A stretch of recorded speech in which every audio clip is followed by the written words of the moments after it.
Sa loob ng 10 taon, ako'y nanirahan sa lilim ng pag-aalipusta.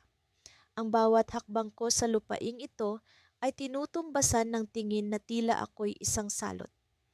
Ang lupaing sinilangan ko, ang bahay na minsang naging kanlungan ng aking musmos na mga pangarap, ngayoy naging isang kulungan. Ang bawat sulok nito ay nananaghoy, sumisigaw ng kawalang katarungan, ngunit sa kabila ng lahat, nanatili akong nakatayo. Paano nga ba ako aatras kung ang bawat pulgada ng lupang ito ay may dugo't pawis ng aking mga magulang? Hindi ko kayang talikuran ang lahat kahit pa ang tinig nila'y patuloy na bumubulong. Wala kang karapatan dito. Magsimula tayo sa araw na itinapon nila ako sa lupa. Si Tio Ruben, ang pinsan ng aking yumaong ama, ang nagdeklara ng kanilang pag-aari sa lupa. Para siyang hari sa maliit naming baryo, mayaman, makapangyarihan, at walang sino man ang magtatangkang kontrahin ang kanyang salita. Ikaw, tagapagmana, kalokohan, sigaw niya sa akin noon, habang ang mga tauhan niya'y hinuhugot ang mga gamit ko mula sa bahay na halos 10 taon ko nang tinitirhan. Ang mga sugat na iniwan ng araw na iyon ay hindi na kailanman maghihilom. Sa kanilang pananaw, ako'y isang hamak na ampunin, isang tagasilbi lamang sa kanilang malawak na lupain. Oo, ampunin ako ng aking Tio Ruben at Tia Clara. Pero sa pagpanaw ng aking mga magulang, ipinangako nila na aalagaan ako. Sinabi nilang ako'y bahagi ng pamilya. Ngunit nang tumuntong ako sa edad na 21, bigla nilang ipinakita ang tunay nilang kulay. Ang bahay na kinagisnan ko ay hindi na daw sa akin. Ang mga kwarto na dati tahanan ng mga alaala ko ay bigla na lamang naging dayuhan sa aking pagkatao. Ikaw ay isang utusan dito, Marian. Wala kang pagmamay-ari sa kahit ano. Matalim na wika ni Tia Clara. Sinubukan kong labanan. Pilit kong ipinaglaban ang mga karapatan ko, ngunit sino nga ba ang paniniwalaan nila? Isang ulilang babae na walang maipakitang ebidensya laban sa isang makapangyarihang pamilya. Kahit ang barangay kapitan ay tila napipi sa harap ng pera at impluensya ni Tio Ruben. Ang mga kapitbahay na minsan kong itinuturing na kaibigan ay nagbulag-bulagan. Tila ba ang bawat tao sa baryo ay naging kasangkapan ng kanilang pag-aalipusta sa akin. Walang nagawa ang mga luha ko. Walang nagawa ang mga sigaw ng aking puso.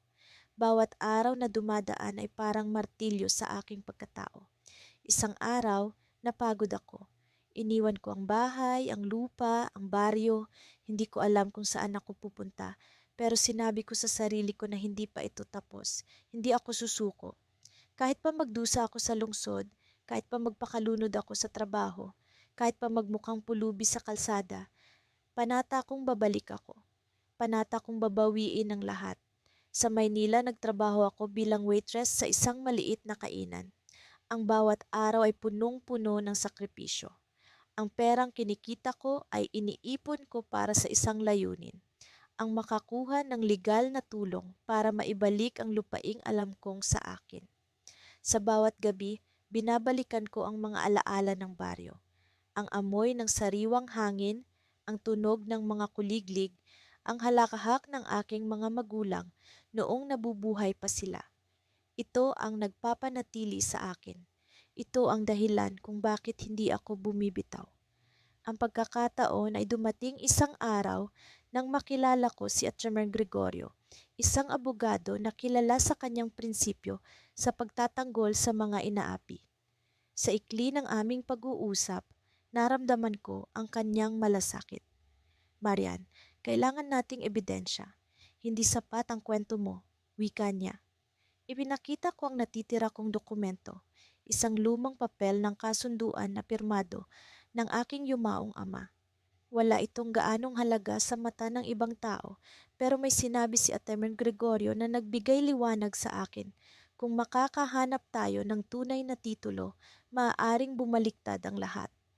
Mula noon, naging misyon ko ang paghahanap sa titulo ng lupa. Nagbalik ako sa baryo, ngunit hindi para magmakaawa. bumalik ako para maghanap. Sa ilalim ng init ng araw, hinukay ko ang bawat lumang kahon, binuklat ang bawat piraso ng papel na naiwan sa lumang bahay ng mga magulang ko. Walang araw na hindi ako umiiyak pero wala rin araw na hindi ako nagdasal. At sa pinakahuling araw ng paghahanap ko, natagpuan ko ang isang kahon na inilibing sa likod ng dating puno ng mangga. Ang kahon ay punong-puno ng alikabok at kalawang, pero sa loob nito naroon ang isang dokumento na tila naging sagot sa lahat ng aking panalangin. Sa unang tingin, hindi ko ito lubos maunawaan. Ang papel ay may mga lumang pahina, may mga pirmang halos hindi na makita. Ngunit sa gitna ng mga linya, naroon ang pangalan ng aking ama, ang petsa, at ang salitang tagapagmana. Ang dokumentong ito ay nagtatakda ng paglipat ng lupaing iyon sa akin mula sa aking ama bago pa siya pumanaw. Nanlamig ang mga kamay ko. Hindi ko alam kung dapat ba akong tumawa o umiyak. Sa wakas, narito ang ebidensya na magpapatunay sa lahat. Narito ang sagot sa 10 taong pagkakait nila sa akin. Pagbalik ko kay Archibald Gregorio, halos hindi siya makapaniwala. Sinuri niya ang dokumento at sa kanyang pagsusuri, sinabi niyang maaaring ito ang maging huling pako sa kabaong ng kasinungalingan ni na Tio Ruben.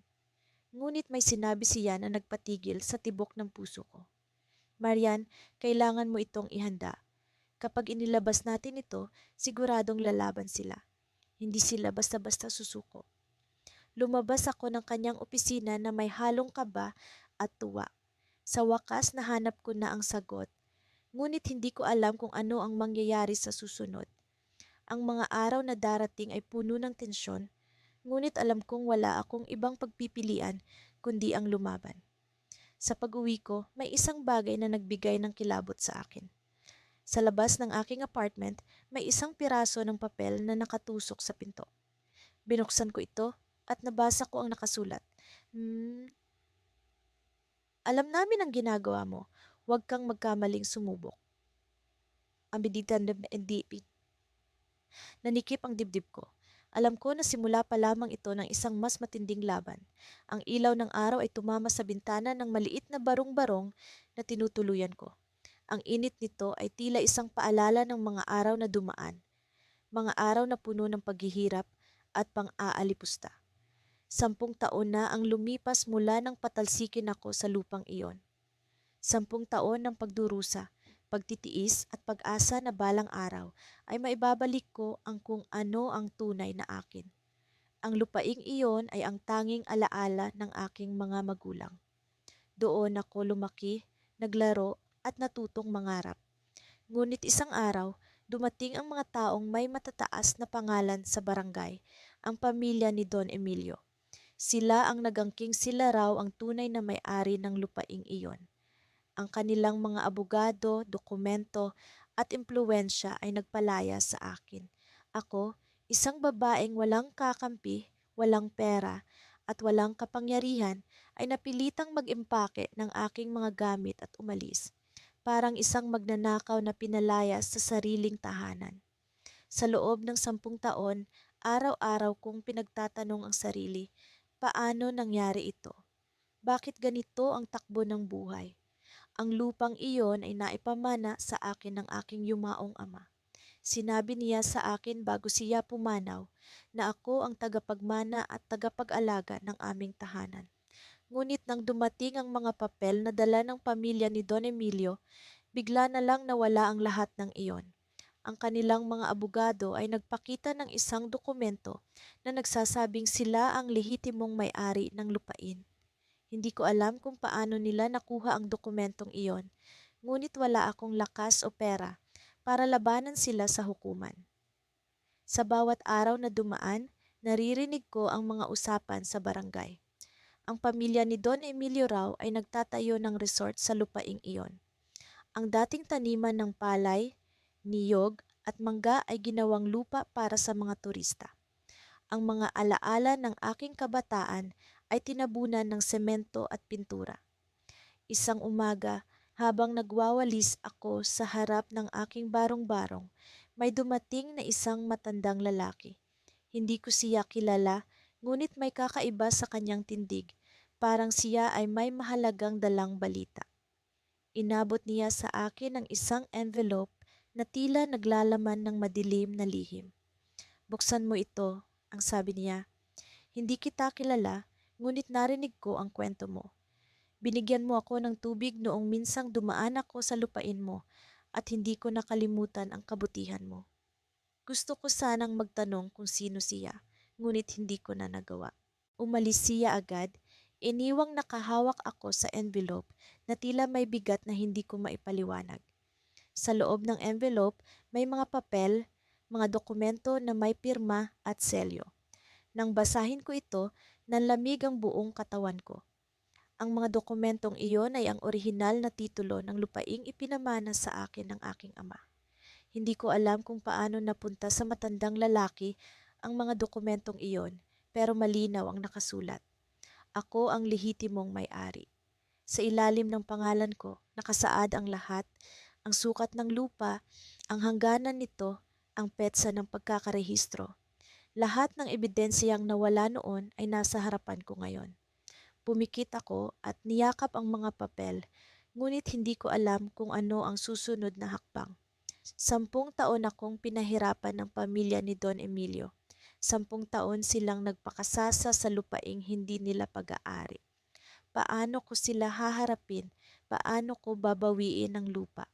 Kinabukasan, nagpunta ako sa munisipyo. Puno ng kaba ang dibdib ko habang lumalakad sa malalaking tanggapan, hawak ang mga dokumento. Ang bawat yapak ko ay parang isang hamon sa takot na bumabalot sa akin. Nang makarating ako sa opisina ng tagapagsuri ng lupa, inabot ko ang mga papeles. Sinuri ito ng opisyal at pagkatapos ay tumingin siya sa akin. Saan mo nakuha ito? Tanong niya, may bahid ng pag-aalinlangan. Maniwala kayo o hindi, may taong nagbigay nito sa akin. Sagot ko, hindi alam kung paano ipapaliwanag ang hindi maipaliwanag. Tumingin siya muli sa mga dokumento at pagkatapos ay tumayo. Ito ang orihinal na titulo. Hindi ko alam kung paano napunta sa iba ang lupa mo, pero malinaw na ikaw ang tunay na may-ari. Nagtagpo ang tingin namin at sa sandaling iyon, naramdaman ko ang unang sinag ng pag-asa. Ngunit alam kong hindi ito magiging madali. Kailangan kong harapin ang pamilya ni Don Emilio at ang kanilang mga abogado. Kailangan kong ipaglaban ang lupaing akin.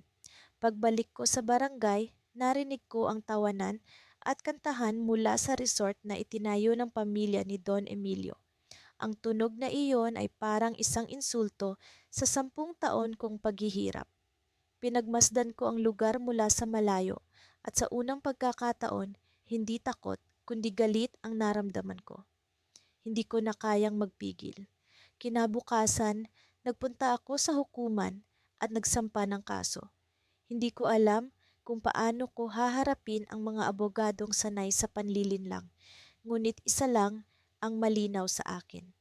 Hindi ko sila hahayaang muling agawin ang kung ano ang sa akin. Habang binabasa ng hukom ang mga dokumento, naramdaman ko ang bigat ng bawat segundo.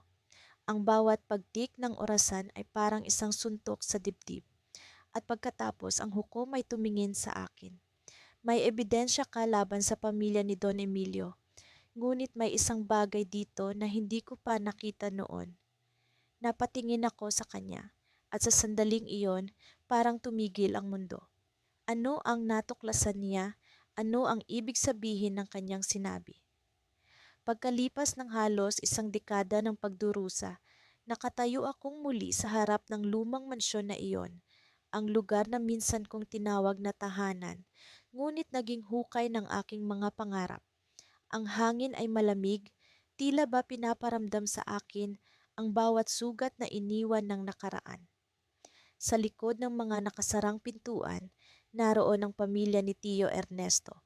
Ang mga taong nagpatalsik sa akin sa lupaing, alam ko na ngayon ay hindi nila kailanman pagmamay-ari. Hindi ko malilimutan ang araw na iyon. 10 taon na ang nakalipas nang ipamukha nila sa akin na wala akong halaga. Ang sabi nila, isa lamang akong pabigat, isang ulila na isinama lang nila dahil sa awa. Walang lugar para sa iyo dito, Elisa. Mariing sambit ni Tio Ernesto habang hinihila ang aking maleta papunta sa pintuan. Ang mga mata ni Tia Clara, malamig na parang yelo, ay hindi man lamang tumingin sa akin. Ang kanilang anak, si Melissa, nakangiti pa habang pinapanood akong umalis, tila ba isang tagumpay para sa kanya ang pagkawala ko. Sa bawat hakbang na palayo, naramdaman ko ang bigat ng kawalan. Ang tanawin ng mansiyon na tila sumisigaw ng karangyaan ay unti-unting nawala sa likod ng makakapal na puno ng akasya. Hindi ko alam kung saan ako pupunta noon. Wala akong pera, wala akong kaibigan, at higit sa lahat, wala akong ideya na ang lupaing iyon ay dapat pala ay akin. Ngunit ngayon, narito ako. Ang 10 taon ng hirap, pagtitiis at paghahanap ng katarungan ay nagdala sa akin sa harap ng pintuan na iyon. Sa loob ng aking bag, naroon ang dokumento, ang piraso ng papel na magpapabago sa lahat. Nakuha ko ito sa isang abogado na nagtiwala sa akin na sinabing may karapatan akong malaman ang katotohanan. Habang nakatayo ako sa harap ng mansyon, bumukas ang gate. Si Melissa ang unang lumabas, suot ang magarang damit na parang laging ikinukulong ang sarili sa kayamanan na hindi kanya. "Anong ginagawa mo dito?" Tanong niya, may halong pagtataka at panlalait. Hindi ko siya sinagot. Sa halip, lumabas mula sa likod ko ang 2 abogado, ang mga taong tumulong sa akin na makuha ang dokumento ng kasaysayan ng lupa. "Sa tingin ko, kailangan mong makinig, Melissa," sabi ko, diretso ang tingin sa kanyang mga mata. Ang tono ng boses ko ay matatag, ngunit ang puso ko ay kumakabog sa kaba. Alam kong ito na ang simula.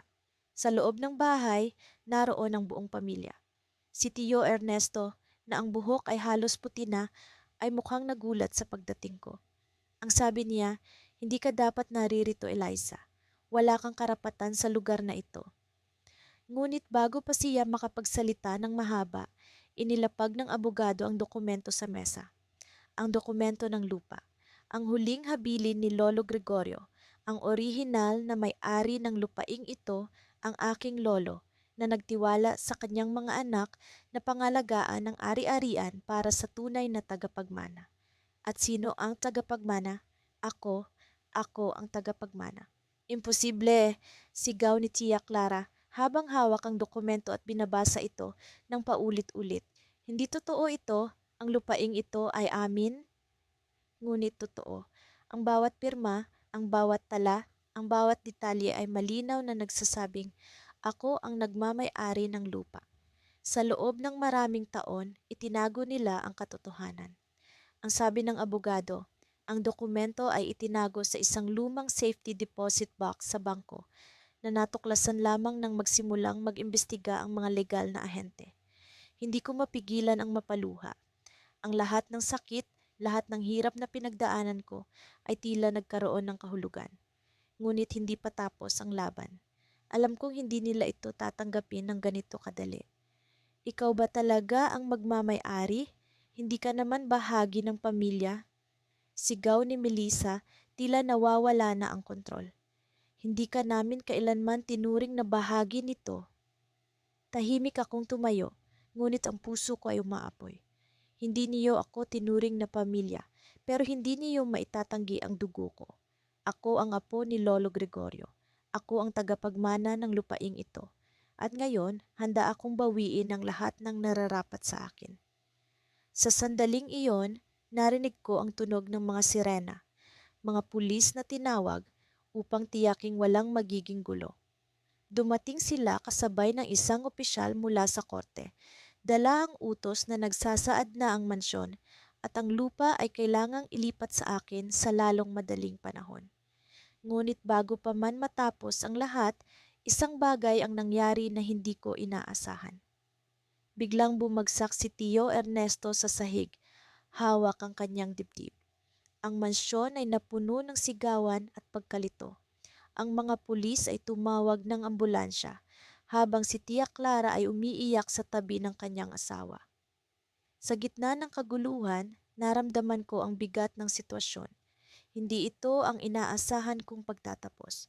Habang pinapanood ko ang mga taong minsang nagpaalis sa akin, ngayon ay nagkakagulo, napagtanto ko na ang laban ko ay hindi lamang tungkol sa lupaing ito. Ito ay tungkol sa katotohanan, sa katarungan at sa paghilom ng sugat na iniwan ng nakaraan. Ngunit sa kabila ng lahat, may isang tanong na ngayon ay bumabagabag sa akin. Ano ang gagawin ko sa kanila kapag tuluyan nang nasa akin ang lahat? Sa kabila ng takot na bumalik sa lugar na iyon, ang mga hakbang ko ay naging mabigat ngunit determinado. Sa loob ng 10 taon, ang mga alaala ng pang-aalipusta, ng mga mapanlait na tingin at ng mga salitang tila mga patalim na humiwas sa pagkatao ko ay bumalik sa akin na parang masamang panaginip. Ngunit hindi na ako ang dating Rosa na walang laban.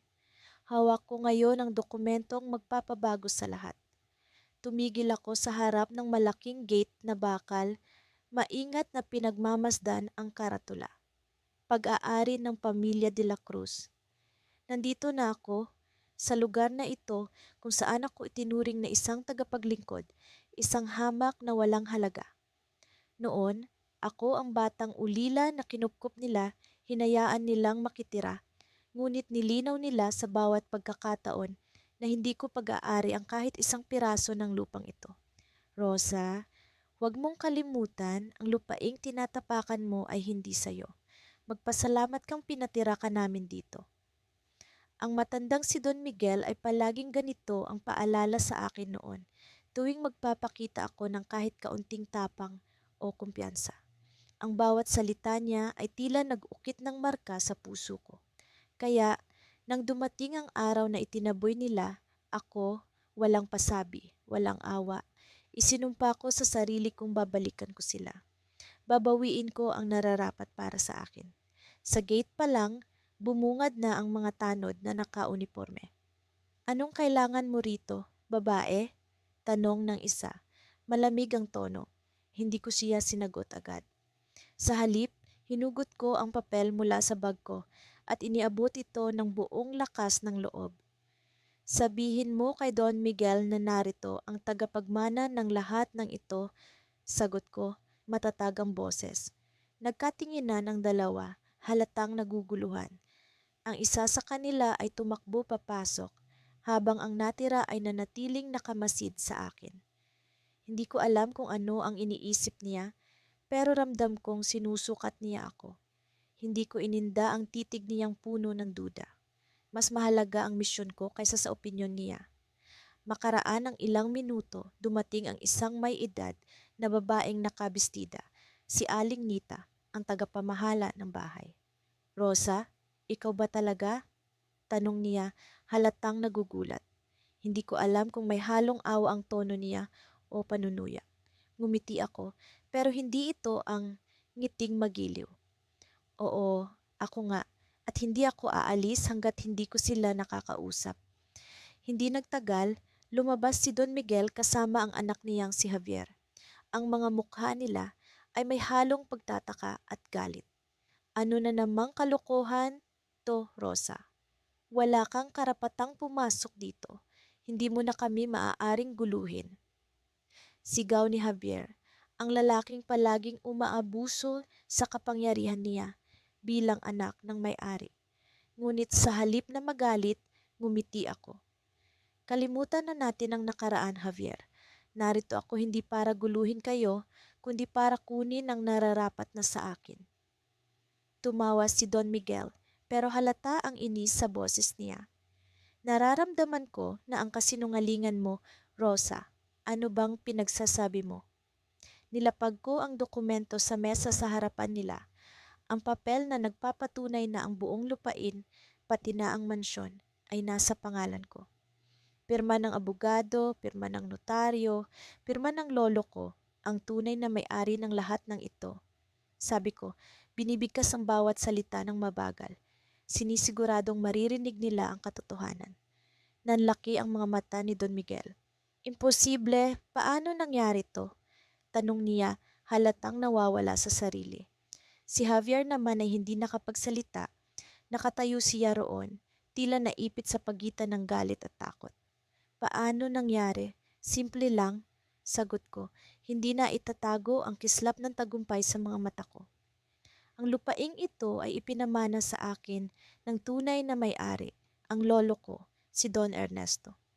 Ang lahat ng ginawa niyo sa akin, ang pang-aalipusta, ang pagpapalayas, ang pagtrato sa akin na parang hamak na tao, lahat yon ay ginawa niyo sa isang taong kayo pala ang nakikiusap sa pag-aari niya. Tumahimik ang paligid. Ang mga tanod, si Aling Nita, pati na ang mga kasambahay na lumabas para manood ng eksena. Lahat sila ay nakatingin sa akin. Sa wakas, ako ang may kontrol. Sa wakas, ako ang nasa itaas. Ngunit bago pa man ako makalayo sa eksenang iyon, may isang bagay na nagpagulo sa isip ko. Si Javier, na kanina'y tila nawala ng lakas, ay biglang ang ngumiti. Isang ngiti na hindi ko maintindihan, may halong panunuya at kumpiyansa. Kung ganon, Rosa, siguro oras na para malaman mo ang buong kwento, sabi niya, sabay labas ng isang makapal na envelope mula sa bulsa niya. Ang envelope ay tila puno ng dokumento at ramdam ko ang bigat nito sa bawat galaw ni Javier. Kung akala mo, ikaw na ang panalo, baka dapat mo munang basahin ito. Dahil ang lolo mong si Don Ernesto ay may iniwang lihim na hindi mo pa alam. Nagising ako na ang buong katawan ko ay mabigat. Parang may mga tanikala na pilit akong ikinukulong sa sarili kong kama. Ilang araw na akong hindi makain ng maayos, hindi makatulog ng tahimik. Ang bawat tunog ng telepono, ang bawat kaluskos sa labas ng bintana, ay parang mga paalala sa akin na ang buhay ko'y nasa bingit ng pagkaguho. Ang desisyon ng korte ay inaasahan na ngayong araw. Sa kabila ng lahat ng ginawa ko, sa kabila ng kasaysayan ng lupaing iyon sa aming pamilya, paano kung talagang hindi ko ito maipaglaban? Dati, ang bahay na iyon ang aking paraiso. Isang lugar na puno ng alaala ng pagkabata. Ang amoy ng bagong ani sa kusina, ang tawanan sa ilalim ng puno ng mangga, ang mga gabing nagpapahabol kami ng kapatid ko sa malawak na bakuran. Pero dumating ang araw na iyon, ang araw na pinalayas ako. Walang babala, walang paliwanag. Ang sabi nila, hindi sayo ang lupaing ito, isa kang squatter. Parang sinaksak ang puso ko sa pagkakarinig ko niyon, ngunit wala akong laban. Ang mga papeles na hawak nila, ang mga pirma at dokumentong ipinakita, lahat ay pawang patunay na wala akong karapatan. Para akong asong itinapon sa lansangan. Sa loob ng 10 taon, nagpagal ako sa iba't ibang trabaho, tumira sa mga bahay na pansamantala at sinubukang kalimutan ang sakit. Ngunit hindi ko magawa. Hindi ko magawang kalimutan ang lupaing iyon, ang tahanan na kinuha sa akin ng walang awa. Ang sabi ng mga kapitbahay, ang bagong may-ari raw ay may impluensya, may koneksyon. Wala raw akong laban sa kanila. At sa araw-araw na nakikita ko ang lugar na iyon, habang dumaraan, isang bahagi ng sarili ko ang unti-unting namamatay. Hanggang sa isang araw, dumating ang sagot, isang dokumento na nagmula sa abogado ng yumaong tiyahin ko. Gulat na gulat ako nang makita ko ito. Ang sabi sa liham, iniwan pala sa akin ng tiyahin ko ang titulo ng lupa 2 dekada na ang nakalipas. Hindi ko alam kung paano ito napunta sa kamay ng abogado, ngunit ang bawat detalye sa dokumento ay malinaw. Ako ang tagapagmana. Ako ang may-ari ng lupaing iyon. Sa mga oras na iyon, parang bumalik ang lakas ng katawan ko. Ang sakit at galit na kinimkim ko sa loob ng 10 taon ay biglang nagkaroon ng direksyon. Hindi na ako magpapatalo. Agad kong sinimulan ang proseso ng pagsampa ng kaso. Ang mga tao ng pag-aalipusta sa akin, ang mga panlaliit na tinanggap ko, Lahat ng iyon ay naging gasolina ng determinasyon ko. Sa bawat pagpunta sa korte, sa bawat pagharap sa mga abogado ng kabilang panig, naalala ko ang mga araw na umiiyak ako mag-isa sa dilim. Ngunit hindi ko pinayagang talunin ako ng takot. Ang katotohanan ay nasa panig ko at alam kong ito ang magiging sandata ko. Ngunit hindi naging madali ang laban. Pilit nilang kinukwestiyon ng dokumento. Sinabi nila na peke raw ito, na imposible raw na ako ang tagapagmana. Ginawa nila ang lahat para sirain ang kredibilidad ko. Sa bawat pagdinig, ramdam ko ang bigat ng tensyon sa loob ng silid. Ang mga mata ng mga tao ay nakatuon sa akin. Ang iba'y nagdududa, ang iba'y naaawa. Ngunit hindi ko inalintana ang mga iyon. Ang mahalaga sa akin ay maibalik ang lupaing kinuha sa akin. Dumating ang huling araw ng pagdinig. Ang abogado ng kabilang panig ay confident na confident. Ipinakita nila ang mga dokumento nila, ang mga ebidensyang pilit nilang pinapalabas bilang totoo. Para sa kanila, tapos na ang laban. Ngunit nang tumayo ang abogado ko, may inilabas siyang isang bagong ebidensya. Isang sulat mula sa tiyahin ko na sinulat mismo bago siya pumanaw. Ang sulat na iyon ay nagpapatunay na ako nga ang tagapagmana at ang dokumentong hawak ko ay tunay. Ang silid ay napuno ng bulungan. Ang dating tiwala sa mukha ng kabilang panig ay biglang nawala at ang abogado nila ay nagpakita ng pag-aalinlangan. Nang ako naman ang tumayo para magsalita, naramdaman ko ang panginginig ng tuhod ko. Ngunit hindi ko iyon hinayaan. Sa harap ng lahat, sinabi ko ang lahat ng sakit at pagdurusa na naranasan ko. Ang bawat salita ko'y puno ng damdamin, puno ng galit, puno ng tapang. Hindi ko alam kung paano ko nagawa iyon, ngunit naramdaman ko na ang buong kwento ko'y naging isang ilaw sa madilim na silid. Sa wakas, narinig nila ako. Bago matapos ang araw, nagbigay ng desisyon ang hukom. Ang lupa ay akin. Ang titulo na hawak ko ay tunay. At ang sulat mula sa tiyahin ko ay nagpatibay sa lahat. Para akong binalikan ng buhay, ang luha ko ay bumagsak. Hindi dahil sa lungkot, kundi dahil sa wakas nanalo ako. Ang mga tao ng pag-aalipusta, ang mga tao ng sakit ay napawi na sa isang iglap. Ngunit bago pa man ako makalabas ng korte, may sinabi ang abogado ng kabilang panig na nagpatigil sa akin. Hindi pa tapos ang lahat. Ang lupa may mas malalim na sikreto kaysa sa iniisip mo. Napatingin ako sa kanya, hindi ko alam kung ano ang ibig niyang sabihin. Ngunit sa mga oras na iyon, alam ko na ang laban ko'y hindi pa talaga tapos. Sa loob ng maraming taon, tinitiis ko ang pang-aalipusta ng pamilya ng tiyahin ko. Sa tuwing mababanggit ang lupaing iniwan ng lola ko, palaging sila ang bida. Sila raw ang may karapatang magmay-ari. Ako, isang hamak na tagalinis ng bakuran, walang lugar sa kanilang mundo. Tumutulo ang pawis ko habang nagwawalis sa ilalim ng mainit na araw.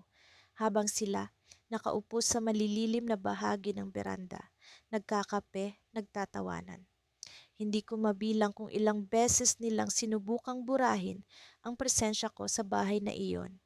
Pero nanatili ako hindi dahil sa awa, kundi dahil sa pangarap kong makuha ang hustisya. Ang lupaing ito ang naging saksi sa lahat ng hirap ko. Ang bawat sulok ng bakuran, bawat puno, bawat patak ng ulan na bumabagsak sa bubong, lahat ay parang sumisigaw ng katotohanan. Ako ang nararapat na tagapagmana. Pero paano ko patutunayan iyon kung wala akong dokumento? Ang lola ko, ang huling may-ari ng lupa, ay malapit sa akin noong siya'y nabubuhay pa. Madalas niyang sinasabi sa akin, ikaw ang susunod na mag-aalaga ng lupang ito, huwag kang magpapatalo.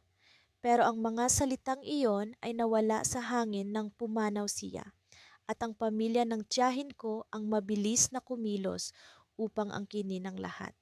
Isang araw, pagkatapos ng 10 taon ng pagyuko sa kanila, natagpuan ko ang sarili kong nakaharap sa isang mapait na desisyon. Ang galit na naipon sa puso ko ay umabot na sa sukdulan. Hindi ko na kayang magpakumbaba, kaya't nagpasya akong umalis sa bahay na iyon at magsimula ng laban na matagal ko nang pinapangarap. Sa tulong ng isang abogadong kaibigan, sinimulan naming hanapin ang mga dokumento ng pagmamay-ari ng lupa. Maging ang munting pag-asa ay pinanghawakan ko, pero ang bawat hakbang ay tila bangin na kailangang talunin. Isang linggo ang nakalipas at halos wala pa rin kaming natutuklasan. Ang mga talaan ng lola ko ay tila nawawala sa hangin at ang pamilya ng tiyahin ko ay mas lalong nagiging mapanlait. Anong balak mong gawin, ha? Bumalik dito ng talunan? Sigaw ng pinsan kong si Erin habang nakatayo sa harap ng gate. Hindi ako sumagot, pero ang pananalita niya ay mas lalong nagpaalab ng determinasyon ko. Sa isang hindi inaasahang pagkakataon, natagpuan namin ang isang lumang kahon sa dating bahay ng lola ko. Ang kahon na iyon ay nakatago sa ilalim ng sirang aparador, puno ng alikabok at halos kinain na ng panahon. Nang buksan namin ito, tumambad ang ilang lumang litrato, mga sulat at isang dokumentong may lagda ng lola ko. Ang dokumentong iyon ay ang titulo ng lupa at ako ang nakapangalan bilang tagapagmana. Hindi ko maipaliwanag ang naramdaman ko noong makita ko iyon.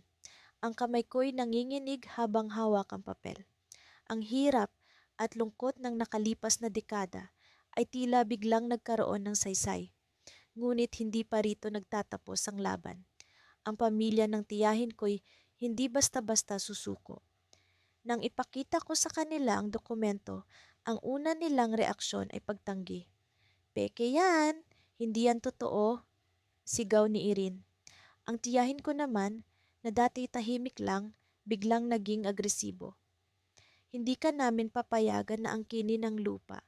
Dapat kami ang tagapagmana dahil kami ang tumulong sa lola mo hanggang sa huli."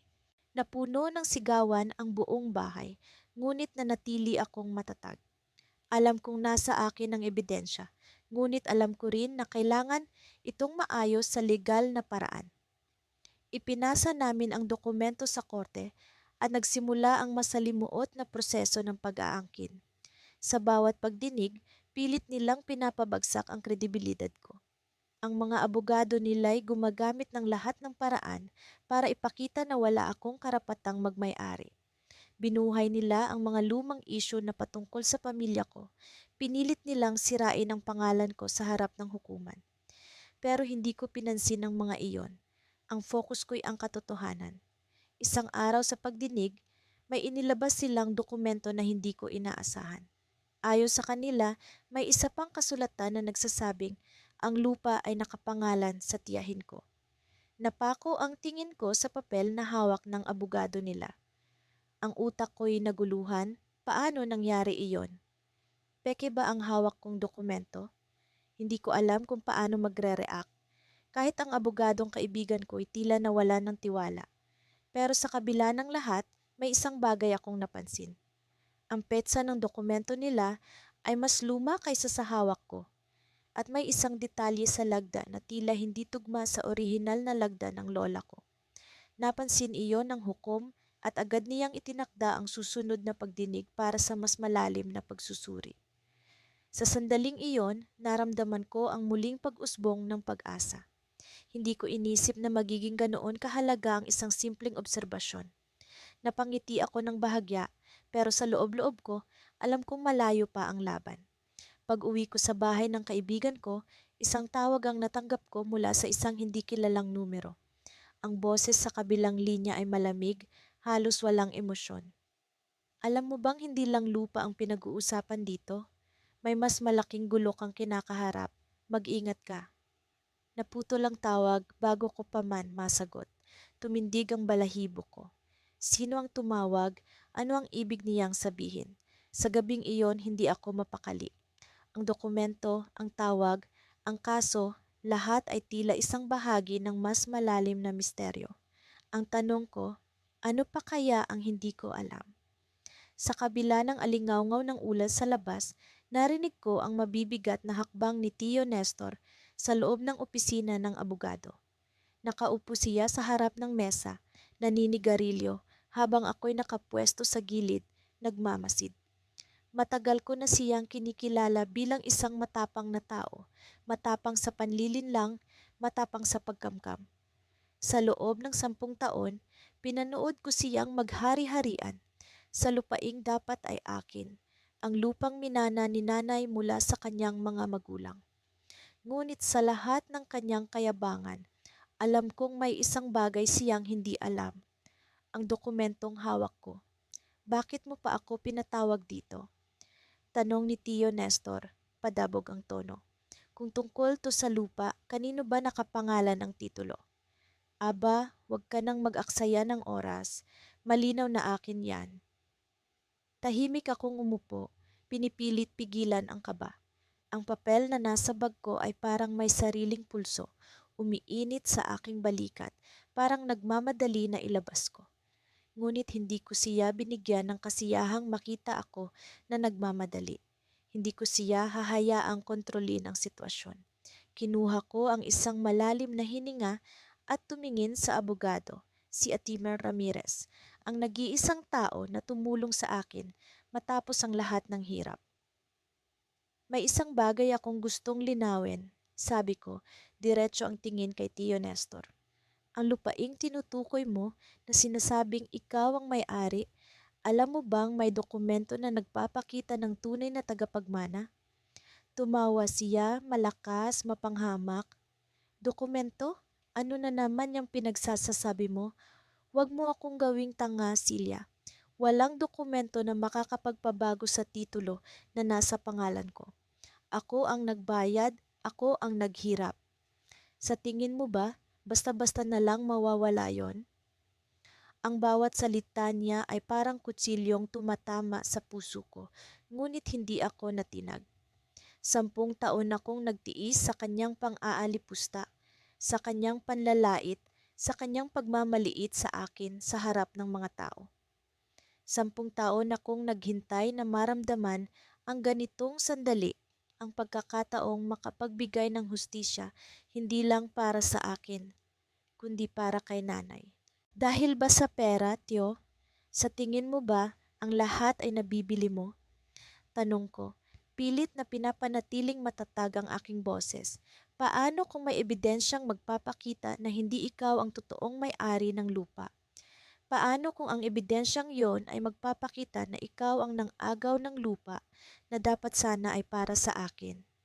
Tumigil siya sa pagtawa. Ang usok ng sigarilyo niya ay nagmistulang ulap na bumalot sa pagitan naming dalawa. Nakita ko sa kanyang mga mata ang bahagyang pag-aalala, ang pagdududa na hindi niya maitatago. Alam kong tumama na ako sa tamang puntirya. Atay Ramirez, tawag ko, at tumayo ang abogado. Sa dahan-dahang kilos, inilapag niya ang isang makapal na envelope sa mesa. Sa bawat segundo, naramdaman ko ang bigat ng sandali, ang tensyong naglalagay sa pagitan naming ni Tio Nestor. Hindi siya gumalaw, pero ang kanyang mga mata ay nakatuon sa envelope na parang ang laman nito ang magiging sagot sa lahat. Ang dokumento ay isang kasulatan ng mana. Paliwanag ni Atisha Ramirez, binubuksan ang envelope.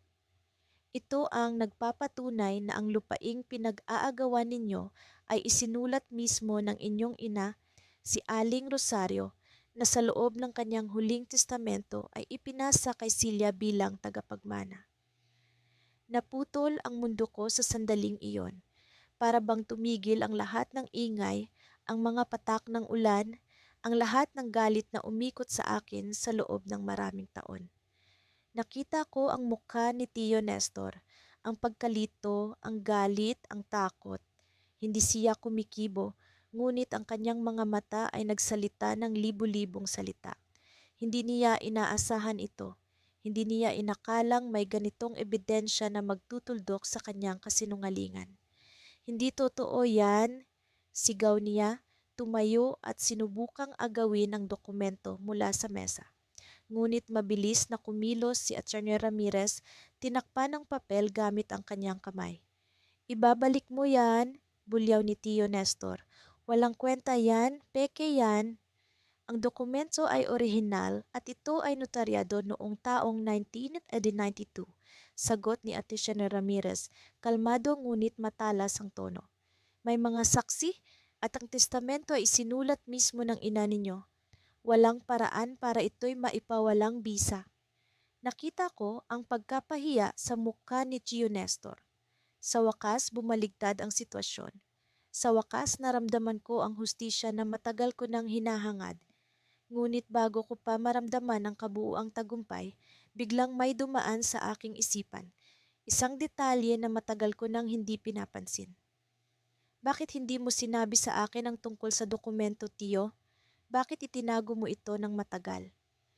Tanong ko, hindi ko mapigilan ang galit na bumubulwak sa loob ko. Alam mo bang nasa akin ang karapatan pero pinili mong itago ang katotohanan? Hindi siya sumagot. Ngunit sa kanyang katahimikan, naramdaman kong may mas malalim na dahilan kung bakit niya ginawa iyon. At sa sandaling iyon, may pumasok na tao sa opisina. Isang babae na hindi ko inaasahan. Celia, tawag niya, malumanay ngunit puno ng tetsyon. May dapat kang malaman ang tungkol sa dokumento at ang tungkol sa kung sino ang tunay na nag-utos na itago ito. Napatingin ako sa babae, ang aking tiya, si Aling Clara. Sa kanyang mga mata, nakita ko ang isang lihim na matagal nang itinago. Ang mundo ko ay muling nabaligtad. Hindi ito tapos.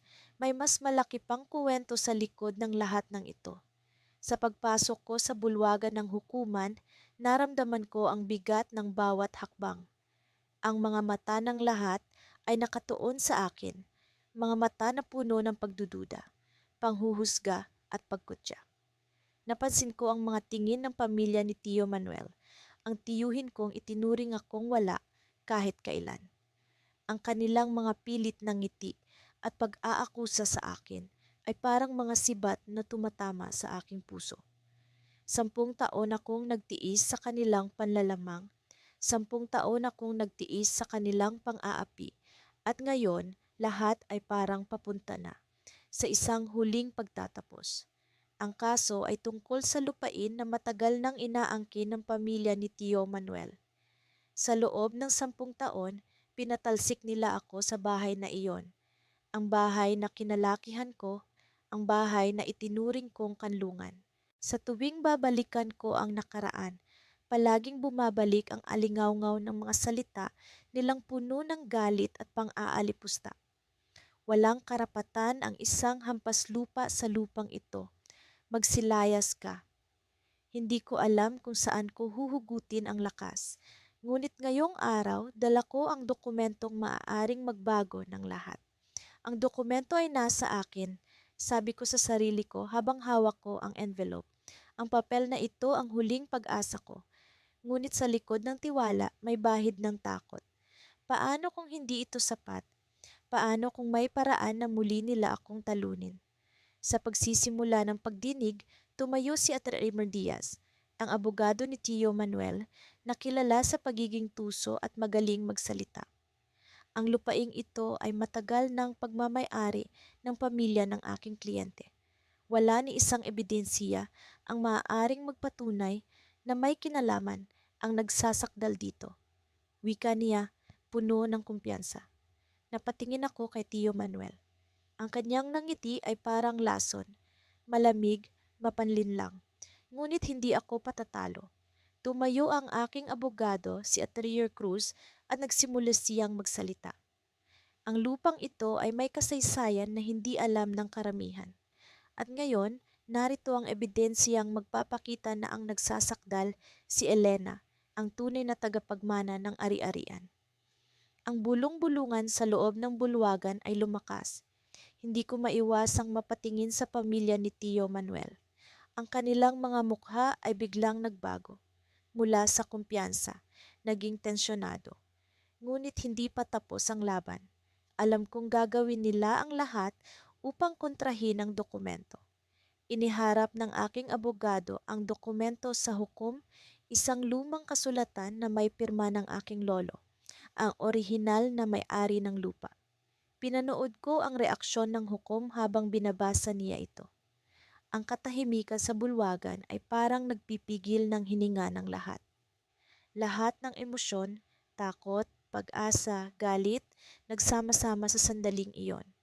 Biglang tumayo si Attorney Diaz. Hindi namin kinikilala ang dokumentong iyan. Isa lamang itong pekeng kasulatan na maaaring nilikha para sa pansariling kapakinabangan. Sigaw niya, puno ng galit. Narinig ko ang pagtawa ng ilan sa pamilya ni Tio Manuel. Isang masakit na pagtawang parang tinutuya ang bawat butil ng pag-asa ko. Ngunit bago pa man makapagsalita ang hukom, tumayo si Atty. Cruz. Ang dokumentong ito ay dumaan sa masusing pagsisiyasat. Narito ang mga record na magpapatunay sa pagiging lehitimo nito. Iniharap niya ang mga papeles at tinawag ang isang eksperto upang magbigay ng testimonya. Sa bawat salita ng eksperto, unti-unting nawawala ang kumpiyansa sa mukha ng pamilya ni Tio Manuel. Parang unti-unti silang nauupos tulad ng kandila sa hangin. Subalit hindi pa rin sila sumusuko. Tumayo si Tio Manuel, ang kanyang boses ay puno ng galit. Lahat ng ito ay kalokohan. Wala kaming alam tungkol sa papel na iyan. Paano naging tagapagmana ang isang babaeng hindi naman bahagi ng pamilya? Ang kanyang mga mata ay nakatuon sa akin. Puno ng sama ng loob, tumayo ako. Hindi ko na kaya ang pananahimik. Ako ang apo ni Lolo Ernesto, ang tunay na may-ari ng lupa. At ang dokumentong iyan ang magpapatunay na ako ang tagapagmana. Sa loob ng 10 taon, itinuring ninyo akong wala. Pinatalsik ninyo ako sa lupang ito na alam ninyong akin. Ngayon, hindi na ako mananahimik. Panahon na para lumabas ang katotohanan. Ang bulwagan ay napuno ng ingay. Ang hukom ay kumatok upang magbigay ng katahimikan. Ang oras ay parang tumigil habang hinihintay ang kanyang desisyon. Lahat ng mata ay nakatuon sa kanya. Bawat isa ay naghihintay sa susunod na mangyayari. Pagkatapos ng masusing pagsusuri, ang dokumento ay itinuturing na lehitimo. Sa ilalim ng batas, ang nagsasakdal, si Elena, ay ang tunay na tagapagmana ng lupain. Ang kanyang mga salita ay parang musika sa aking pandinig. Hindi ko maiwasang mapaluha. Sa wakas, nagtagumpay ako. Ngunit bago pa man ako makalapit sa aking abogado upang magpasalamat, biglang tumayo si Tio Manuel.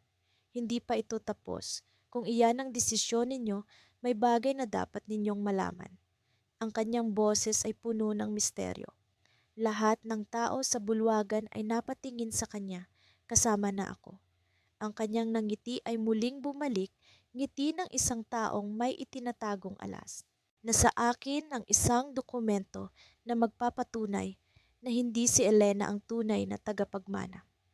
Sa ilalim ng dokumentong ito, ang lupa ay dapat mapunta sa ibang tao, sa isang taong hindi pa naririto ngayon. Ang kanyang mga salita ay parang kidlat na tumama sa akin. Ano ang ibig niyang sabihin? Paano niya ako matatalo pagkatapos ng lahat ng ito? Ang hukom ay nag-utos na ipakita ang dokumentong sinasabi niya.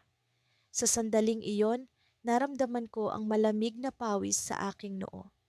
Ang mga mata ng lahat ay nakatuon sa envelope na hawak ni Tio Manuel habang unti-unti niya itong binubuksan. Ano ang laman nito? Bakit parang bigla kong nararamdaman ang takot na muling bumalik? Sa isang iglap, ang laban na akala ko'y tapos na ay muling nabuhay, mas matindi, mas madilim at mas puno ng misteryo kaysa dati.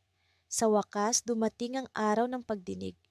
Habang nakaupo ako sa malamig na bangko ng korte, ramdam ko ang bawat pintig ng puso ko. Mabilis, malakas, parang gusto nitong tumakbo palayo.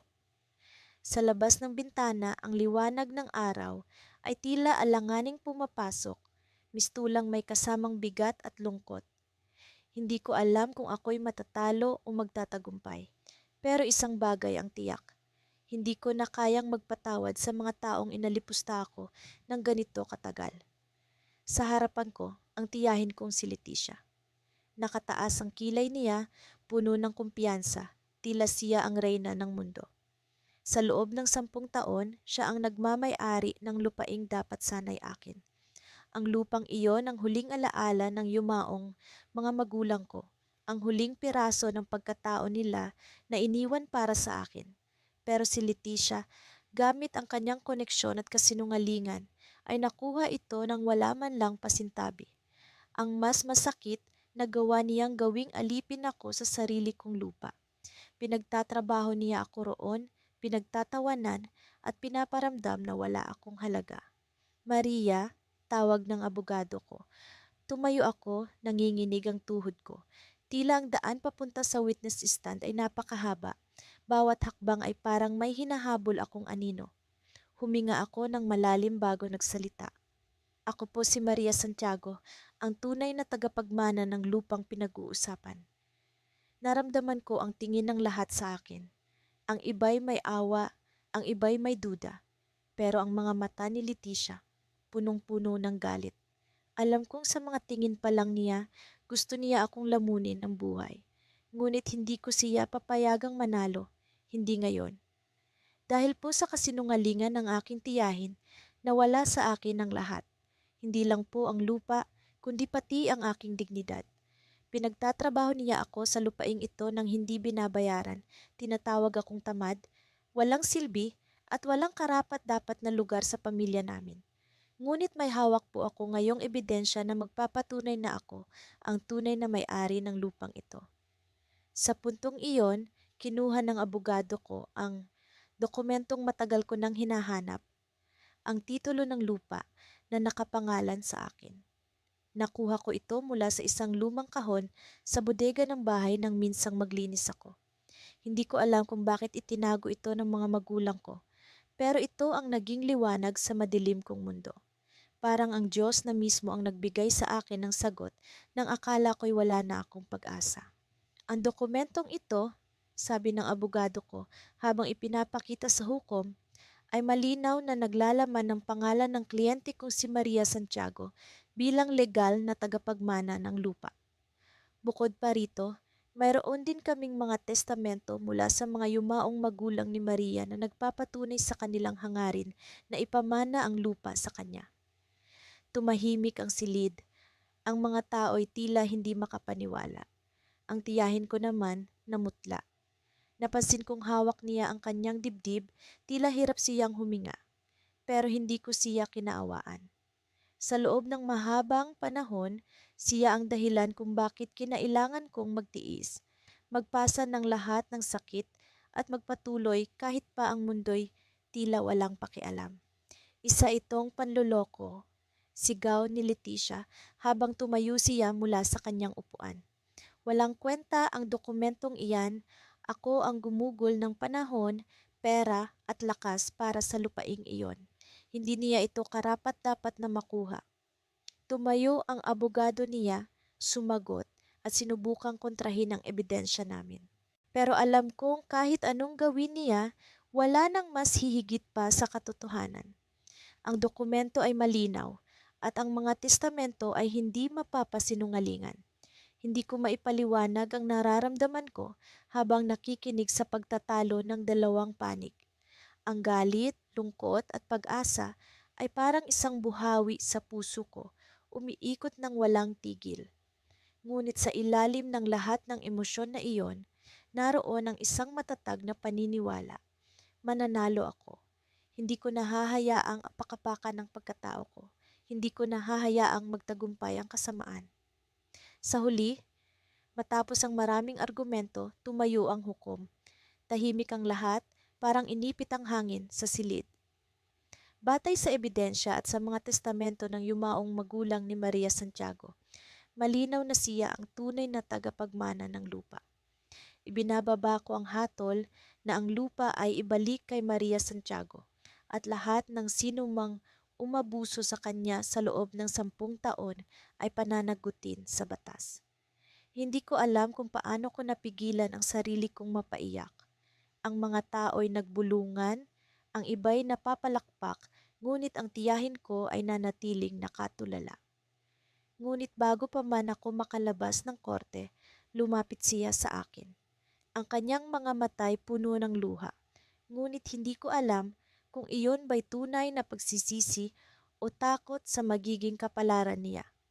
Bata, sabi niya habang hawak ang aking braso, patawarin mo ako. Hindi ko alam na darating tayo sa ganito. Tinitigan ko siya, ramdam ko ang bigat ng kanyang mga salita. Ngunit bago pa man ako makapagsalita, may dumating na pulis at kinuha siya. Ang tiyahin kong si Leticia na minsang nagpabagsak sa akin ay ngayon nagmamakaawa sa ilalim ng batas. Wala akong sinabing kahit ano, hindi ko alam kung may silbi pa ang pag-uusap namin. Habang naglalakad ako palabas ng korte, may naramdaman akong kakaiba. Sa isang sulok, may isang lalaki. Hindi ko siya kilala, ngunit tila pamilyar ang kanyang mukha. Ang kanyang mga matay nakatingin sa akin, tila may lihim siyang alam. Nang magtagpo ang aming tingin, ngumiti siya. Ngunit hindi ito pangkaraniwang ngiti. May kung anong malamig, misteryoso, at nakakatakot sa ekspresyon niya. Bago ako makalapit, umalis siya.